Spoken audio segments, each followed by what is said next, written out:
With News in 5, I am Clifton James. Cruise tourism is back in full force in Jamaica following destructive Hurricane Melissa, which made landfall on the island on October the 28th. Falmouth, Jamaica cruise port reopened on December the 2nd, restoring the island to full cruise tourism operations. Falmouth is one of three main cruise ports on the island. Jamaica's other ports, Otorius and Montego Bay, which are regularly visited by Carnival, MSC and other cruise lines, both reopened in November. The reopening of the Falmouth cruise port follows brief calls made by Royal Caribbean ships over the last month to deliver supplies to support Hurricane Melissa recovery efforts across the island. Cuba has suffered another blackout that temporarily knocked out power to the western side of the Caribbean island, a region that includes the capital, Havana. The country's Ministry of Energy and Mines announced on Wednesday that the blackout began at 5 a.m. local time. It then declared all systems restored around 1:26 p.m. For hours, millions of residents remained in the dark as the government worked to restore power to an area that spans from the westmost province of Pinar del Rio to Maribinque, just east of Havana.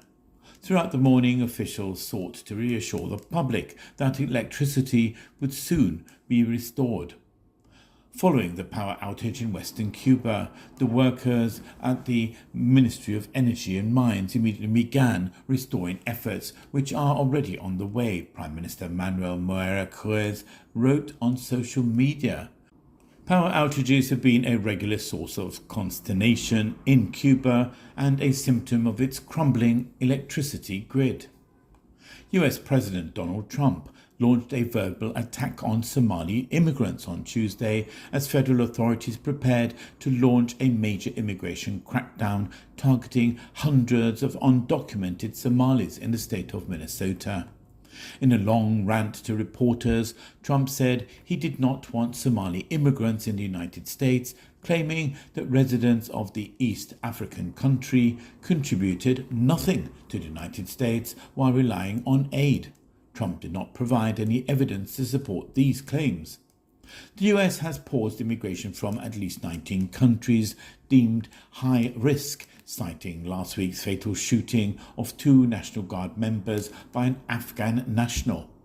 At the end of October, the Trump administration reduced the number of refugees the US will accept next year to just 7,500, the lowest number since the 1980 Refugee Act, with preference to be given to white South Africans.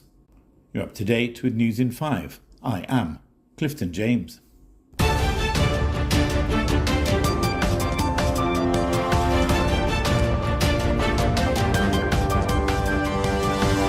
Audio